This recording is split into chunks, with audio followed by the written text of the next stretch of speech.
Hello बच्चों, कैसे हो आप लोग। आज आप लोग को फिजिक्स का चैप्टर 2 पढ़ लेना है।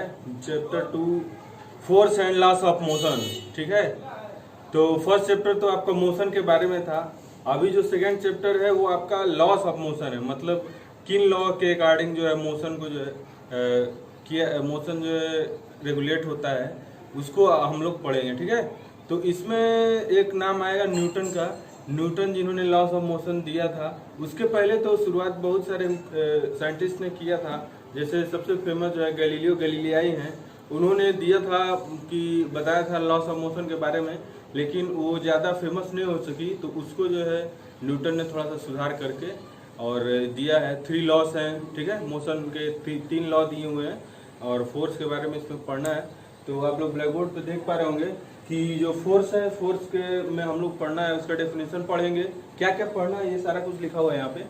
तो फोर्स का डेफिनेशन पढ़ेंगे, उसका टाइप क्या है, 2 टाइप होता है। इफेक्ट मतलब क्या क्या कर सकता है फोर्स, क्या क्या प्रभाव होता है, उसके बारे में पढ़ेंगे। फिर जो लॉ दिया था न्यूटन्स लॉ ने, वो 3 लॉ पढ़ने हैं। तो 3 लॉ में फर्स्ट लॉ में जो हम लोग पढ़ेंगे तो वहां से 2 चीजें पढ़ने को मिलेगा, इनर्शिया और मास पढ़ने को आएगा। ठीक, सेकंड लॉ से हमको जो है फेमस जो है फोर्स का फेमस फार्मूला मिल जाता है, ये वाला, force is equal to mass into acceleration. और एक और चीज मोमेंटम के बारे में हम लोग जानेंगे, momentum is equal to mass into velocity होता है, वो सब मालूम हो जाएगा। फिर थर्ड लॉ जो है, थर्ड लॉ जब पढ़ेंगे तो वहाँ पे law of conservation of momentum आएगा, momentum law of conservation of momentum. फिर एक्शन और रिएक्शन वाला सबसे आसान सा है। अच्छा, इन लोग का इसका न्यूटन्स लॉ में सबसे ज़्यादा जरूरी है उन लोग का स्टेटमेंट जो होता है वो याद करना, और बहुत अच्छा भी लगता है, कूल लगता है याद करने में। जब मैं यहाँ पे बताऊंगा तो आप लोग को भी मजा आएगा याद करने में उसको, और याद करना उसको जरूरी भी है। तो चलिए हम लोग स्टार्ट करते हैं चैप्टर फोर्स के डेफिनेशन से। ठीक है, तो इस चैप्टर में थोड़ा सा आप लोग को न्यूमेरिकल भी लगाना है, जैसे फर्स्ट चैप्टर में भी था, तो इस चैप्टर में भी थोड़ा सा न्यूमेरिकल लगाना है। सेकंड लॉ पे न्यूमेरिकल है, मोमेंटम पे है, और एक्शन रिएक्शन पे, law of conservation of momentum पे भी है। ठीक है, यही इसके बाद से सारा चैप्टर खत्म, बस इतना ही है। तो अभी आप लोगों को फोर्स पढ़ना है। तो फोर्स का डेफिनेशन आप लोग बचपन से पढ़ते आ रहे हैं। तो बचपन से मैं कहता हूँ इसलिए क्योंकि अभी तो फोर्स का डेफिनेशन क्लास 4 में भी देने लगा है, क्लास 4 से पढ़ रहे हैं, 4 5 6 7 8। ठीक, तो फोर्स का डेफिनेशन आपने पढ़ा है, पुश और pull on a body is called force, या ऑब्जेक्ट मतलब किसी को धक्का मारो या कोई चीज़ खींच रहे हो तो फोर्स लगा रहे हो, वो फोर्स है। लेकिन अभी जो है फिजिक्स आप लोग पढ़ रहे हैं तो थोड़ा सा एक स्टैंडर्ड जो है इसका डेफिनेशन क्या है। फोर्स का स्टैंडर्ड डेफिनेशन जो है हो जाएगा, आप लोग देख पा रहे होंगे ब्लैक बोर्ड पे। फोर्स चेंज और tends to change the state of motion और of rest of an object. ठीक ना, तो इसका कहने का मतलब ये है कि फोर्स या तो चेंज कर देता है, किसी भी चेंज कर देता है, या टेंड का मतलब होता है कि ट्राई, मतलब कि उसको चेंज करने की कोशिश करता है। क्या कोशिश करता है चेंज करने का? स्टेट ऑफ मोशन, मतलब कि मोशन का जो भी स्टेट है, तो मोशन का स्टेट क्या हो सकता है, मतलब कि मोशन किस स्थिति में, मतलब रुका हुआ है, रेस्ट है, या फिर यूनिफॉर्म मोशन में है, वही स्टेट बोला जाता है। तो अगर कोई चीज़ चल रहा है तो उसको रोक सकता है फोर्स, कोई चीज़ रुका हुआ है तो उसको मोशन में ले आ सकता है, यही कहने का मतलब है इस फोर्स के डेफिनेशन का। ठीक ना, तो ये स्टैंडर्ड डेफिनेशन है, ये वाला तो आप लोग पढ़ते ही आ रहे हैं। ठीक है, तो अभी देखिए, अब आप लोग को पढ़ना है टाइप ऑफ फोर्स कितने होते हैं। तो 2 टाइप का फोर्स होता है। इसमें फोर्स आप लोग बेसिकली आप लोग इस चैप्टर में, इस स्टैंडर्ड पे बेसिक बताया गया है कि बेसिक जो है 2 टाइप के फोर्स होते हैं, बैलेंस्ड फोर्स और अनबैलेंस्ड फोर्स। तो बैलेंस्ड फोर्स का मतलब ये हो गया कि अगर किसी बॉडी पे बहुत सारे फोर्सेस काम करते हैं, तो अगर सभी फोर्सेस मिलकर उनका रिजल्टेंट जो है 0 है तो बैलेंस्ड फोर्स हो जाएगा, और अगर सभी फोर्सेस का रिजल्टेंट जो है 0 नहीं है तो अनबैलेंस्ड हो जाएगा। ठीक है, तो ये बेसिकली है, लेकिन उस बहुत सारे फोर्सेस होते हैं, तो वो मैं आपको बता सकता था यहाँ पे, लेकिन कोई मतलब नहीं बनता है। तो थोड़ा टाइप्स ऑफ फोर्सेस के पहले अभी इफेक्ट्स ऑफ फोर्सेस पढ़ लेते हैं, क्योंकि उसमें उसके अकॉर्डिंग से फोर्स के डेफिनेशन के अकॉर्डिंग उसमें आ रहा था कि फोर्स जो है चेंज कर सकता है स्टेट ऑफ मोशन। ठीक, तो उसके और क्या क्या कर सकता है, इफेक्ट ऑफ फोर्स और क्या क्या है, तो देख लेते हैं। देखिए, आप लोग देख पा रहे होंगे सबसे फर्स्ट लिखा हुआ है कि can move a stationary body. Stationary body मतलब कि कोई चीज रुका हुआ है, स्टेशनरी मतलब रुका हुआ अवस्था में है, तो उसको क्या कर सकता है, मूव कर सकता है। तो डेफिनेशन में ही आ जा रहा है। अब कोई चीज रुका हुआ है उसको मूव कर सकता है, तो कोई चल रहा है कोई चीज तो उसको भी रोक सकता है। अच्छा, इसका एग्जांपल देखिए क्या हो सकता है। कोई चीज रुका हुआ है उसको फोर्स कैसे मूव कर सकता है। मान लीजिए कोई चीज रखा हुआ है, जमीन पे रखा हुआ है, मान लीजिए पत्थर ही रखा हुआ है, आप फोर्स लगाते हैं, अगर हल्का पत्थर रहता है तो आप जो है उसको ढकेल देते हैं तो मोशन में आ जाता है, मूव करा रहे हैं ना। और मान लीजिए फोर्स लगाकर कैसे किसी भी चीज को रोका जा सकता है। जैसे आप गाड़ी चला रहे हैं जब, तो आप ब्रेक लगाते हैं तो फोर्स ही एक टाइप का फोर्स लगा रहे हैं आप, तो फोर्स लगा रहे हैं, गाड़ी रुक गया, ठीक है। और क्या है, can change the speed of moving body. हाँ, तो कोई चीज अगर मूव कर रहा है तो उसका स्पीड भी चेंज कर सकते हैं। वो कैसे, मान लीजिए अगर आप उसको रोकने का कोशिश करें, पूरा नहीं थोड़ा सा रोकने की कोशिश करें तो उसका स्पीड कम हो जाएगा। और अगर कोई चीज चल रहा है उसको पीछे से और धक्का दे देंगे, फोर्स लगा देंगे, पीछे धक्का मार दिए तो वो और तेज हो जाएगा, उसका स्पीड इंक्रीज कर जाएगा। चाहे आप देखिए इसका एग्जाम्पल है बॉलर बॉलिंग करता है तो बैट्समैन जो है उसको घुमा देता है, नहीं तो डायरेक्शन चेंज हो गया, स्पीड भी चेंज हो जाता है। जैसे इसका अगला वाला था कि can change the direction of moving body, मतलब कोई चीज मूव कर रहा है तो उसका डायरेक्शन चेंज कर सकता है। जैसे बॉल तो देखिए सीधा सीधा डालता है बॉलर, और बैट्समैन क्या करता है, किधर भी ऑल डायरेक्शन में किधर भी मार देता है। तो क्या किया, किसी मूविंग ऑब्जेक्ट का डायरेक्शन चेंज कर सकता है, ठीक। और क्या कर सकता है, can change the shape and size of a body, मतलब किसी भी बॉडी का शेप और साइज भी बदल सकता है। कैसे, देखिए गुब्बारा है, बैलून, तो उसको क्या करेंगे आप, जब प्रेस करेंगे तो उसका शेप बदल जाता है, साइज भी बदल जाता है, ठीक ना। तो ये सारा कुछ था, आपको इसको याद भी करना है, इफेक्ट्स ऑफ फोर्सेस, ठीक है। अब आपको जो है बता देते हैं टाइप्स ऑफ फोर्सेस। तो देखिए टाइप्स ऑफ फोर्सेस में आप लोगों को बताया कि दो टाइप के होते हैं बेसिकली, बैलेंस्ड फोर्स और अनबैलेंस्ड फोर्स। तो बैलेंस फोर्सेस में क्या होता है, अगर if the resultant of all the forces acting on a body is zero then it is called a balanced force. मतलब कि अगर किसी बॉडी पे जितने भी फोर्सेस काम कर रहे हैं सभी का मिलाकर अगर जीरो हो जा रहा है, तो रिजल्टेंट जीरो हो जा रहा है, तो कहा जाएगा कि वहाँ पे फोर्स बैलेंस्ड है। तो इसको देखिए एग्जांपल एक बना के दिखाया गया है कि मतलब ये मान लीजिए ग्राउंड है, ठीक है। तो ग्राउंड पे एक बॉक्स मान लीजिए रखा हुआ है, ये स्क्वायर शेप में है, तो इस पे आप इधर से पुश लगा रहे हैं, ठीक। तो पुश लगाते हैं तो एक फ्रिक्शन फोर्स भी काम करता है अपोजिट डायरेक्शन में, जिधर हम लोग फोर्स लगाते हैं उसका अपोजिट डायरेक्शन में फ्रिक्शन फोर्स काम करता है, ठीक। ये आप लोग पहले पढ़ रहे होंगे। और एक ये इसमें नया है कि फोर्स ऑफ ग्रेविटी लगता है किसी भी ऑब्जेक्ट का नीचे की तरफ, या फिर वेट कह लीजिए, जो वेट होता है किसी भी ऑब्जेक्ट का, चाहे हमारा ही जो है वो वेट होता है, वो इधर नीचे की तरफ लगता है, वो भी एक टाइप का फोर्स है, ठीक। अब ये एक रिएक्शन फोर्स भी देता है। तो ये सारा कुछ अगर एक दूसरे के बराबर है, मतलब रिएक्शन वाला इसके बराबर हो गया, पुश वाला फ्रिक्शन के बराबर हो गया, तो ये क्या होगा, ये ऑब्जेक्ट हिलेगा ही नहीं। तो हिलेगा ही नहीं इसका मतलब क्या होगा, ये बैलेंस्ड है। और अगर कुछ कमी हो गया, मतलब हम लोग जो फोर्स आप पुश वाला जो फोर्स लगा रहे हैं, हम लोग पुश कर रहे हैं, तो वो अगर फ्रिक्शन से ज्यादा हो गया तो मूव कर जाएगा, ठीक है। अच्छा, इसका एक एग्जांपल और है कि टग ऑफ वार, आप लोग गेम जानते होंगे टग ऑफ वार, जिसमें दो तरफ से रस्सी खींचते हैं लोग, एक तरफ कुछ लोग उधर होते हैं, कुछ लोग एक तरफ होते हैं और मिलकर खींचते हैं। तो जब तक कि दोनों लोग का बैलेंस्ड फोर्स रहता है, मतलब जब तक कि वहाँ पे बैलेंस्ड फोर्स काम करता है तो दोनों के तरफ के प्लेयर्स खड़े रहते हैं। और जैसे ही अनबैलेंस्ड फोर्स होता है, फोर्स किसी भी टीम की तरफ ज्यादा होता है, तो उधर के लोग क्या होते हैं, खींच लेते हैं अपनी तरफ, सारे के सारे गिर जाते हैं, अनबैलेंस्ड हो जाते हैं, ठीक है। अच्छा, तो इसमें ये बैलेंस फोर्स क्या क्या कर सकता है, इसमें एक चीज है इम्पोर्टेंट नोट, ये है कि ये किसी भी ये बैलेंस फोर्स जो है ये किसी भी ऑब्जेक्ट को मोशन नहीं दे सकता है, ठीक ना। ये नोट है इसमें कि बैलेंस फोर्स जो है किसी भी चीज को मोशन नहीं दे सकता है। यहाँ पे देखिए समझाया यही पे कि मोशन नहीं हो रहा है तब बैलेंस्ड है, ठीक। तो मोशन नहीं दे सकता है, लेकिन एक चीज है कि ये शेप और साइज जो है बदल सकता है। बैलेंस फोर्स क्या कर सकता है, शेप और साइज बदल सकता है।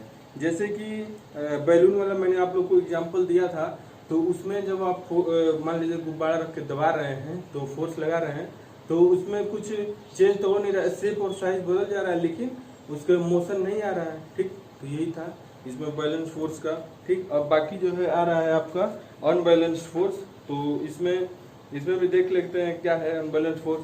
सारा खेल तो अनबैलेंस फोर्स का ही है। तो देखिए अनबैलेंस फोर्स क्या होता है, अगर आपको किसी भी रिजल्टेंट है फोर्सेस अप्लाइड फोर्सेस का जो रिजल्ट है वो जीरो से ज़्यादा हो, मतलब जीरो नहीं हो, तो क्या होगा, अनबैलेंस्ड होगा। और सारा खेल अनबैलेंस फोर्सेस का ही है। वही जो है आपको क्या क्या कर सकता है, वही आपको स्टेशनरी ऑब्जेक्ट को मूव करा सकता है, स्टेशनरी मतलब रुके हुए ऑब्जेक्ट को मूव करा सकता है, इंक्रीज या डिक्रीज कर सकता है स्पीड को। इफेक्ट्स ऑफ फोर्सेस में आप लोग पढ़े थे, तो उसी में क्या है, सारा कुछ तो यही कर रहा है, अनबैलेंस फोर्स कर रहा है। बैलेंस फोर्स तो केवल शेप और साइज बदल रहा था, ठीक है। और क्या कर सकता है, स्टॉप कर सकता है किसी भी मूविंग ऑब्जेक्ट को, अनबैलेंस फोर्स की बात हो रहा है यहाँ पे, ठीक है। और चेंज कर सकता है शेप और साइज किसी भी ऑब्जेक्ट का, ये भी चेंज कर सकता है, और बैलेंस्ड फोर्स भी चेंज कर सकता है। तो ये थोड़ा थ्योरेटिकल पार्ट है, इसको आपको याद रखना होगा, इसीलिए ये सारा कुछ बताया गया है, ठीक है ना। अभी जो है अब आप लोग को लॉस ऑफ मोशन बता देते हैं, ठीक ना। चलिए, तो लॉस ऑफ मोशन के बारे में जब भी बात होता है तो शुरुआत जो है लॉस ऑफ मोशन का किया था गैलीलियो गैलीलियाई ने। ये मल्टी टैलेंटेड साइंटिस्ट है, आप लोग जानते होंगे कि इन्होंने सबसे फर्स्ट टेलीस्कोप अपना बनाया था खुद का, ठीक है। तो इन्होंने क्या कहा था लॉस मोशन के बारे में कि कोई भी object that object move with a constant speed when no forces act on them. कहने का मतलब ये है कि उन्होंने कहा कि कोई भी ऑब्जेक्ट है वो एक कांस्टेंट स्पीड से मूव करेगा। कांस्टेंट मतलब एक ही स्पीड से, अगर 40 किलोमीटर पर आवर की स्पीड से जा रहा है तो उसी स्पीड से जाता रहेगा, अगर कोई फोर्स उस पर काम नहीं कर रहा है तो, ठीक ना। तो ये जो है एक पॉसिबल नहीं हो सकता है ऐसा कि कोई फोर्स काम न कर रहा हो और कोई ऑब्जेक्ट मूव करे, ठीक ना। तो ये आपका जो है गलती हो गया था, ये नॉट पॉसिबल है, ये केस जो है नहीं हो सकता है। लेकिन इसी को स्टडी करके न्यूटन ने फर्दर तीन जो है लॉ दिए हैं, तीन लॉ दिए हैं जो क्या करते हैं, डिस्क्राइब करते हैं पूरी तरीके से मोशन को, ठीक ना। डिस्क्राइब द मोशन, जो लॉ है, लॉस ऑफ मोशन है, क्या करते हैं, मोशन को डिस्क्राइब करते हैं कि वो कैसा है, ठीक ना। ये इसी के लिए है। तो चलिए सबसे फर्स्ट लॉ हम लोग पढ़ लेते हैं। इसका स्टेटमेंट जो है बहुत ही अच्छा है, इसको आपको याद करना पड़ेगा, और याद रहेगा तो और अच्छा है, जुबानी जो है याद रखेंगे आप लोग। तो आपका फर्स्ट लॉ ऑफ मोशन क्या कहता है, इसका स्टेटमेंट देख लीजिए कि an object remains in the state of rest or of uniform motion until along a straight line until unless an external force is applied on it, ठीक ना।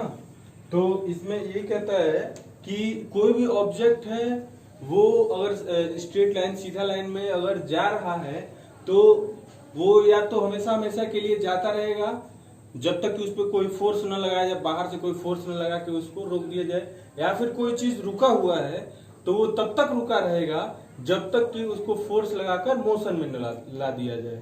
यही जो है आपका फर्स्ट लॉ ऑफ मोशन कहता है। एक बार फिर से बता देते हैं कि अगर कोई ऑब्जेक्ट मोशन में है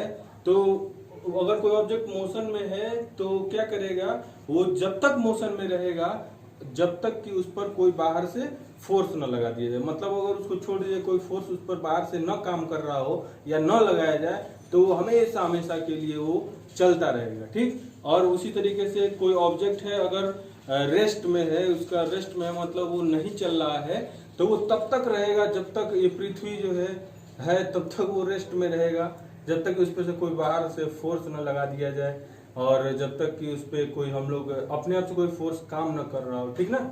यही कहता है आपका फर्स्ट लॉ ऑफ मोशन। तो इसमें एक एग्जांपल आपको बता सकते हैं कि जैसे पर्वत है, पहाड़ है, तो वो देख रहे हैं आप लोग, तो अगर चट्टान वो नहीं आता है, क्या बोलते हैं, पर्वतों में, पहाड़ों में क्या हो जाता है, भूकंप आ जाता है, टूटने लगता है, तो जब तक नहीं आता तब तक जो उस पर रखा हुआ पत्थर वो हमेशा हमेशा के लिए वैसा ही रेस्ट में पड़ा हुआ है, ठीक ना। और तो बाकी मोशन वाला तो नहीं कुछ कह सकते ज्यादा अभी आप लोग के लिए, ठीक। तो इसका एक एग्जांपल दे देते हैं आप लोग को। देखिए इसका एग्जांपल, इसी को लॉ ऑफ इनर्शिया भी कहा जाता है। यहाँ भूल गया मैं आपको बताना कि इसी को ज्यादातर ये फर्स्ट लॉ को लॉ ऑफ इनर्शिया के नाम से भी जाना जाता है। तो आप लोगों को जब भी पूछा जाए कि लॉ ऑफ इनर्शिया बता दीजिए तो आप लोग यही स्टेटमेंट लिखेंगे, ठीक है ना। लॉ ऑफ इनर्शिया की चाहे फर्स्ट लॉ ऑफ मोशन। अच्छा, नोट्स के बारे में आप लोग टेंशन मत लीजिए, डिस्क्रिप्शन में लिंक दिया होगा, वहां से आप लोग डाउनलोड कर सकते हैं, ठीक है। तो इनर्शिया के बारे में दिया हुआ, इसका एग्जांपल देख लीजिए। फर्स्ट लॉ का क्या है कि आप लोगों ने शायद नोटिस किया हो कि जब आप गाड़ी में जा रहे हैं, बस या कार में जा रहे होते हैं और अचानक से ब्रेक मार देता है ड्राइवर, तो क्या होता है, आप आगे की तरफ गिर जाते हैं। क्यों गिर जाते हैं? देखिए यहीं पे फिजिक्स आ जाता है, कितना अच्छा भी लगता है, इंटरेस्टिंग लगता है। क्यों गिर जाते हैं भाई? तो इसलिए गिर जाते हैं क्योंकि आपका बॉडी जो है मोशन में है। अभी जो ब्रेक मारने से पहले क्या है, मोशन में है, चल रहा है, तो गाड़ी के साथ वो मोशन में है। अब गाड़ी तो ब्रेक मार के रोक दिया गया, लेकिन आपका बॉडी जो है वो चाहता है कि मोशन में ही रहे, आपके ऊपर तो ब्रेक लगा नहीं, इसीलिए क्या होता है, आप आगे की तरफ गिर जाते हैं। क्योंकि आपका बॉडी, गाड़ी रुक गया और आपका बॉडी आगे जाना चाहता है, तो आगे जाना चाहता है, इसलिए आगे की तरफ गिर जाता है, ठीक ना। ब्रेक लगाने पर बॉडी आपका आगे की तरफ गिरता है। इसीलिए जो है क्या होता है, जो बसों के ऊपर जो सामान रखते हैं कई लोग, तो क्या करते हैं, उसको बांध देते हैं ताकि ब्रेक मारने पर वो आगे की तरफ गिर न जाए, ठीक ना, और पीछे की तरफ भी गिर जाता है। और उसी तरीके से आप लोग देखे होंगे, जब आप गाड़ी खड़ा है, बस खड़ा है और आप बैठे हुए हैं और अचानक से चला गाड़ी, अक्सर ट्रेनों में होता है, ट्रेन जो है अचानक से छूटता है, तो क्या होता है, आदमी पीछे की तरफ गिर जाता है। क्यों? क्योंकि आपका बॉडी पहले से ट्रेन के साथ या बस के साथ रेस्ट में था, तो रेस्ट में रहना चाहता है, लेकिन क्या हुआ, बस या ट्रेन आगे मूव करना चाहता है, मोशन में आना चाहता है। रेस्ट का जो है वो अपना बदल रहा है स्टेट, वो मोशन में आना चाहता है, लेकिन आपका बॉडी तो चाहेगा कि रेस्ट में ही रहे, इसीलिए वो क्या करता है, वो अपना पोजीशन ही मेंटेन करना चाहता है, तो उसके चक्कर में क्या होता है, नीचे पीछे गिर जाता है, ठीक। अच्छा देखिए, आप लोगों ने फर्स्ट लॉ का यूज बहुत बार किया है, आपकी मम्मी ने किया है, लेकिन उनको मालूम नहीं है फर्स्ट लॉ कैसे। देखिए आप लोग जब मैट में, चटाई में जिसमें धूल ज्यादा आ जाता है, तो क्या करते हैं, उसमें से धूल कैसे निकालते हैं, उसको झाड़ू से पीटेंगे चाहे डंडे से पीटेंगे, तो क्या होगा, उसमें से जो धूल वाला डस्ट पार्टिकल्स है वो नीचे गिर जाता है। तो ऐसा कैसे होता है, कैसे होता है? देखिए होता ऐसे है कि जो डस्ट पार्टिकल्स है मैट में, वो तो रेस्ट में थे, तो रेस्ट में ही रहना चाहता है, लेकिन आप जो डंडे से जब पीट रहे हैं तो मैट को तो आप मोशन में कर दे रहे हैं, लेकिन जो डस्ट पार्टिकल्स है वो तो चाहेगा कि हम रेस्ट में ही रहें, तो वो वहीं पे रुकना चाहता है। जैसे मान लीजिए यहाँ पे आपका मैट है, तो इसमें यहीं पे डस्ट पार्टिकल्स भी होगा, अब आप इसको मूव करा दिए, आगे मूव करा दिए, तो डस्ट पार्टिकल तो यहीं रहेगा, वो तो गिर गया, मैट आगे बढ़ गया, फिर पीछे आ गया, ठीक ना, बात समझ में आया। और एक और एग्जांपल है कि आपका मम्मी जो है कपड़ा जब धुल देती हैं, तो क्या करती हैं, उसको खूब देर से फटकार देती हैं, जग करती हैं, ताकि जो है उसमें का पानी क्या हो, निकल जाए, और थोड़ा उसको पानी ज़्यादा से ज़्यादा निकल सके, तब उसको सुखाने के लिए डालते हैं। तो वो कैसे होता है, वो भी सेम टू सेम फार्मूला है कि उसमें का जो पानी है वो तो रेस्ट में रहना चाहता है, लेकिन उसको जल्दी से उसको मोशन में, तुरंत जो है मोशन में लाते हैं। तो पानी का पार्टिकल्स यहाँ पे था, मान लीजिए कपड़ा आपका ऐसे था, ऐसे झटके, तो यहाँ पे पार्टिकल्स था पानी का, तो पानी यही रहना चाहता है, कपड़ा आपका नीचे चला गया, तो पानी यहीं पे रहता है, कपड़ा हट गया तो पानी गिर गया, ठीक है। और एक उसमें आप लोग को वो भी जादू वाला है, एक्सपेरिमेंट दिया हुआ एनसीईआरटी में कि आप गिलास के ऊपर जो है कार्ड रख लीजिए, कोई कार्ड, वो मतलब थोड़ा मजबूत हो कार्ड, ठीक ना, फोल्ड ना हो आसानी से, प्लेइंग कार्ड आप ले सकते हैं, उसके ऊपर 5 रुपीज़ के कॉइन रख दीजिए, चाहे 1 रुपीज़ का कॉइन रखिए, और आप जब कार्ड के ऊपर जब ऐसे मारेंगे, कैरम की तरह मारेंगे, तो कार्ड तो आगे चला जाएगा और सिक्का क्या होगा, ग्लास में गिर जाएगा। तो यही एक्सपेरिमेंट बताता है फर्स्ट लॉ को ही, कि मतलब आपने तो कार्ड को जो है मोशन में डाला ना, कार्ड पे फोर्स लगाया, तो वो तो मोशन में चला गया, लेकिन जो कॉइन है वो तो आपका रेस्ट में था, तो रेस्ट में ही रहना चाहता है, इसीलिए वो जहाँ पे था वहीं पे गिर गया, क्योंकि उसको खड़ा होने के लिए कोई जगह नहीं था, तो नीचे गिर गया, ठीक। तो ये आपका फर्स्ट लॉ ऑफ मोशन था। तो इसमें एक इनर्शिया का जब बात आ जा रहा है, लॉ ऑफ इनर्शिया बोला जाता है, तो इनर्शिया क्या होता है, चलिए देख लेते हैं, इनर्शिया का डेफिनेशन भी लिख देते हैं। तो देखिए इनर्शिया क्या है, आप लोग देख पा रहे होंगे कि inertia is the tendency of a body to remain in its state of rest और ऑफ यूनिफॉर्म मोशन। अच्छा, जब कभी भी ये बोल रहा हूं मैं स्टेट ऑफ रेस्ट और ऑफ यूनिफॉर्म मोशन, मतलब क्या है, स्टेट अगर बोल देंगे इन इट्स स्टेट तो भी चलेगा, लेकिन इतना थोड़ा सा ऐड करना पड़ता था कि आपको कंफ्यूजन ना हो, पूरा समझ में आए। स्टेट मतलब होता है अवस्था, किस अवस्था में है, किस पोजीशन में है। जैसे कि अभी मैं रेस्ट में हूँ, क्योंकि मैं चल नहीं रहा हूँ, इसीलिए मैं रेस्ट में हूँ, तो मेरा स्टेट क्या हो जाएगा, रेस्ट का स्टेट होगा। अगर मैं चलने लगूंगा तो मेरा स्टेट क्या हो जाएगा, मोशन का हो जाएगा, तो स्टेट ऑफ यूनिफॉर्म मोशन इसीलिए बोला जा रहा है, ठीक ना। तो इसमें आप लोग को ज्यादा कंफ्यूजन होना है, स्टेट ऑफ रेस्ट और ऑफ यूनिफॉर्म मोशन। तो इसमें ये कह रहा है कि इनर्शिया क्या है कि एक बॉडी का एक टेंडेंसी है, मतलब बॉडी का चाहत है, इच्छा है हर ऑब्जेक्ट का, हर बॉडी का इस यूनिवर्स में कि वो अपने स्टेट में रहना चाहता है। रेस्ट है तो रेस्ट रहना चाहता है, मोशन में है यूनिफॉर्म मोशन में तो यूनिफॉर्म मोशन में रहना चाहता है। इसी को एक इनर्शिया कहा जाता है। ठीक, अच्छा, दूसरे शब्दों में क्या कर सकते हैं कि inertia is that property of an object due to which it opposes the change in its state of rest और ऑफ यूनिफॉर्म मोशन। ठीक ना, due to which it opposes कह लीजिए, चाहे रजिस्ट कह लीजिए, रजिस्ट कहेंगे तो भी अपोजिट कहेंगे, चलिए आपके लिए वही अच्छा है। इसका कहने का मतलब क्या है कि इनर्शिया क्या है, एक प्रॉपर्टी है बॉडी का एक प्रॉपर्टी है जिससे क्या है, उस प्रॉपर्टी से क्या होता है कि वो अपने अंदर होने वाले चेंज को मना करता है। क्या करता है? अपोज करता है, विरोध करता है। ठीक ना, विरोध करता है मतलब वो चाहता है कि ना हो। जैसे कि अब बॉडी है, मेरा बॉडी है, मैं चाहूँ अगर मुझ पे कोई फोर्स लगाएगा तो मैं चाहूँ, मेरा बॉडी चाहेगा, मेरा बॉडी इनर्शिया की वजह से क्या चाहेगा कि मैं मूव ना हूँ। ठीक ना, और जब मैं मूव कर रहा होता हूँ तो मेरा बॉडी का इनर्शिया मेरा क्या चाहेगा कि मैं रुकूं ना, चलता ही रहूं, लेकिन फोर्स के कारण मुझे रुकना पड़ता है। ठीक, तो ये इनर्शिया है। आप इसमें से दोनों में से दो डेफिनेशन है, कोई भी डेफिनेशन आप जो है याद कर सकते हैं। ठीक है, अच्छा, तो आप लोग को यही रहेगा, प्रॉपर्टी से आप लोग अच्छे से समझ में आएगा कि inertia is that property of an body due to which it's opposes the change in its state of motion और ऑफ रेस्ट। ठीक, उल्टा बोल दिया, changes in its state of rest और ऑफ यूनिफॉर्मेशन, कोई मतलब नहीं है। ठीक, अब इसके बाद जो है आपको मास भी पढ़ लेना है कि मास क्या होता है। तो मास कुछ नहीं होता है, फिजिक्स के अकॉर्डिंग जो है मास होता है the measure of inertia, the measure of inertia, मतलब एक बॉडी में कितना इनर्शिया है उसी को मास बोलते हैं। ठीक ना, एक बॉडी में कितना इनर्शिया है उसी को क्या बोलते हैं? मास बोलते हैं। लेकिन आप लोग पढ़ेंगे केमिस्ट्री में कि मास क्या होता है, किसी भी ऑब्जेक्ट का अंदर जितने भी टोटल नंबर ऑफ पार्टिकल्स हैं, मतलब जिससे वो मिल के बना हुआ है, जितने भी टोटल नंबर ऑफ पार्टिकल्स हैं उन सब को मिला के जो है मास बोला जाता है। ठीक ना, अच्छा, यहाँ पे आप लोग फिजिक्स पढ़ रहे हैं तो मास और वेट में डिफरेंस होता है, वो आप लोग थर्ड चैप्टर में शायद पढ़ेंगे तो उसको बाद में देख लेंगे।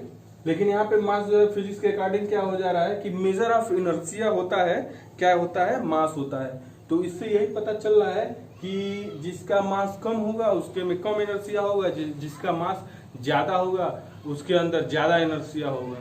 कहने का मतलब है कि हमको जो है थोड़े से फोर्स, हम रेस्ट में कितना, भले ही कितना हमारा बॉडी चाहेगा कि रेस्ट में रहे, तो उसको थोड़ा सा भी फोर्स लगाएंगे तो वो क्या करेगा? मोशन में आ जाएगा। लेकिन क्योंकि मेरा मास थोड़ा सा कम है हाथी के कंपैरिजन में, तो हाथी का मास जो है ज़्यादा है, उसका एनर्शिया भी ज़्यादा होगा, उसको मूव कराओगे तो मूव करेगा क्या आसानी से? उसका बॉडी तो चाहेगा कि रेस्ट में ही रहे। ठीक है, तो ये सारी बातें हैं। अच्छा, इनर्शिया का बहुत बड़ा इम्पैक्ट अच्छा पड़ेगा। अब आगे जो है, अब यहाँ पे पढ़ लिए मास और इनर्शिया, अब यहीं पे मोमेंटम का भी बात कर लेते हैं कि मोमेंटम क्या होता है। तो चलिए सबसे पहले डेफिनेशन देख लेते हैं मोमेंटम का। तो देखिए, अभी आपने पढ़ा फर्स्ट लॉ में कि इनर्शिया में भी मैं बता रहा था कि जितना ज़्यादा मास रहेगा उतना ज़्यादा उसका इनर्शिया भी रहेगा। तो जितना ज़्यादा मास रहेगा उतना ज़्यादा फोर्स भी लगाना पड़ेगा। जैसे आप लोग समझिए इस बात से, क्योंकि जितना ज्यादा मास रहेगा उतना ज्यादा इनर्शिया रहेगा, तो उतना ज्यादा विरोध करेगा किसी भी फोर्स का कि हम उसका स्टेट में कुछ बदलाव हो सके, चेंज हो सके। तो इसीलिए जितना ज्यादा मास होगा उतना ज्यादा फोर्स लगेगा, जितना कम फोर्स हो इनर्शिया होगा उतना कम मास होगा, उतना कम फोर्स लगेगा। इससे क्या पता चल रहा है कि फोर्स डायरेक्टली प्रोपोर्शनल है मास की। फोर्स किसके प्रोपोर्शनल है? डायरेक्टली प्रोपोर्शनल है मास के। मतलब जितना ज्यादा मास उतना ज्यादा फोर्स लगाना पड़ेगा, जितना कम मास उतना कम फोर्स लगाना पड़ेगा। तो ये आप जो है तो प्रैक्टिकली भी करके सोच सकते हैं कि एक छोटा सा ईंट होता है, उसको उठाने में आपको कम फोर्स लगता है, और बड़ा पत्थर रहेगा उसको आपको पुश करने में ज्यादा फोर्स लगेगा। ठीक ना, तो उसी से आ जाता है मोमेंटम भी, कि मोमेंटम क्या है। इसका कोई खास डेफिनेशन तो नहीं दिया हुआ है, बस ये डेफिनेशन दिया हुआ है कि momentum of a body is defined as the product of its mass and velocity. मतलब फोर्स जो है वो उसके वेलोसिटी के डायरेक्ट प्रोपोर्शनल भी होता है डायरेक्टली। तो मोमेंटम क्या हो गया है कि मास और वेलोसिटी का, किसी भी बॉडी के मास और उसके वेलोसिटी का जो प्रोडक्ट होता है उसको मोमेंटम बोला जाता है। और मोमेंटम को डिनोट किया जाता है पी से। किससे डिनोट किया जाता है? पी से, वो भी स्मॉल वाला पी, ठीक है। तो स्मॉल पी से डिनोट किया जाता है। अब आप लोग को और इसमें थोड़ा सा और ये जान लेना है कि मास को जो है स्मॉल एम से डिनोट किया जाता है, और वेलोसिटी तो आप लोग को मालूम है कि वी से डिनोट किया जाता है। तो ये आपका एक फार्मूला बन के आ गया, P = m/v। और सबसे पहले फिजिक्स में आप लोगों को शुरू से बता रहा हूँ कि यूनिट का आप लोग खास करके ख्याल रखेंगे, यूनिट का खास ख्याल रखेंगे। तो मोमेंटम का यूनिट क्या हो जाएगा? मास का जो स्टैंडर्ड यूनिट है वो किलोग्राम होता है, और वेलोसिटी का स्टैंडर्ड यूनिट है वो मीटर पर सेकंड है। तो किलोग्राम × मीटर पर सेकंड, यही आप इसका जो है वो हो जाएगा, यूनिट हो जाएगा, ठीक ना। मोमेंटम का स्टैंडर्ड यूनिट भी क्या हो जाएगा? किलोग्राम मीटर पर सेकंड। तो इसी पे जो है एग्जाम्पल वो भी है, क्वेश्चन भी है। अच्छा, इसको दो तरीके से लिखा जा सकता है। देखिए मीटर पर सेकंड जो है लिखने का तरीका आप लोग उसमें बताया था। ये -1 मतलब क्या होता है? किसी भी वेरिएबल के पावर -1 हो मतलब वो अपान में है, ठीक ना। तो ऐसे भी लिखा जा सकता है। मीटर पर सेकंड स्क्वायर लिखे थे एक्सीलरेशन का यूनिट, वहां से आप लोग को याद आएगा, ठीक। अच्छा, तो इसका मोमेंटम का एग्जाम्पल दिया हुआ है कि हाँ, तो इससे एक और बात भी पता चलता है कि जितना ज्यादा मास होगा और जितना ज्यादा मास होगा उतना ज्यादा मोमेंटम होगा, जितना कम मास होगा उतना कम मोमेंटम होगा, ठीक ना। और ज्यादा मास हो, ज्यादा वेलोसिटी हो तो बहुत ज्यादा मोमेंटम होगा। अच्छा, इसका एग्जांपल मोमेंटम का दिया जाता है ये कि जब बॉलर वो फील्डर जब बॉल को कैच करता है तो वो डायरेक्टली जो है ऐसे नहीं रोक लेता है, वो रोकने के बाद पीछे हाथ को खींचता है, हाथ को पीछे खींचता है। क्यों खींचता है? ताकि जो है बॉल का जो फोर्स है वो उसका मोमेंटम जो है कम कर सके, मोमेंटम कम कर सके। क्यों? क्योंकि तुरंत रोक देगा तो तुरंत मोमेंटम जीरो हो जाएगा, मतलब मास, उसका मास है, कोई मूविंग ऑब्जेक्ट है, मास इंटू वेलोसिटी वही मोमेंटम है। तो बॉल है, उसका मोमेंटम जो है तुरंत जीरो कर देगा तो उसको चोट लग सकती है हाथ में, ठीक ना। तो इसीलिए वो कम करता है, वेलोसिटी जो है धीरे धीरे घटाता है, मास तो कम नहीं कर सकता है, वेलोसिटी को धीरे धीरे घटाता है और फिर जो है लास्ट में जो है जीरो कर देता है, तो वहां पे उसको कम चोट लगती है, ठीक। अच्छा, अब कराटा वाला जो है आप लोग देखे होंगे, कराटे जो प्लेयर होता है, कराटे सीखते हैं, वो लोग क्या करते हैं आप लोग देखे होंगे कि बड़ा बड़ा टाइल्स रहता है, उसको एक ही बार में जो है वो तोड़ देता है। कैसे तोड़ पाता है वो? इसलिए तोड़ पाता है क्योंकि वो मतलब आप पलक भी झपक नहीं पाएंगे, इतना फास्ट जो है अपना हैंड को वो मूव कराना पड़ता है।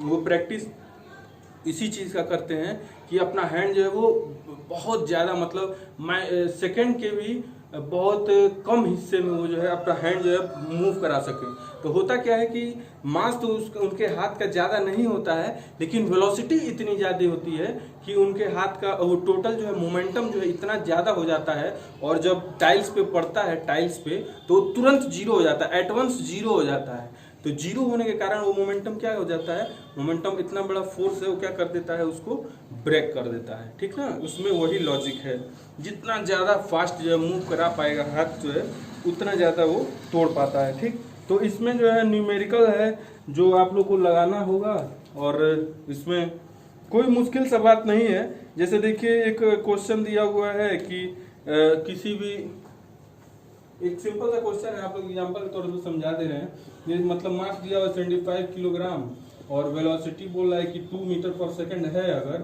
तो उसका मोमेंटम कितना होगा। तो सीधा सीधा है, P = m/v कर देंगे। तो मास है 75, v है 2, और ये आ जाएगा किलोग्राम मीटर पर सेकंड में, तो कितना आ गया 150 किलोग्राम मीटर पर सेकंड, आंसर हो जाएगा मोमेंटम उसका, ठीक ना। तो यही लगाना है। कुछ मैं आपको क्वेश्चंस जो है दे रहा हूँ, उसमें आप लोग लगाइएगा और पोस्ट करिएगा। बाकी जो है आपको Newton second law next video में बता देंगे। Thank you.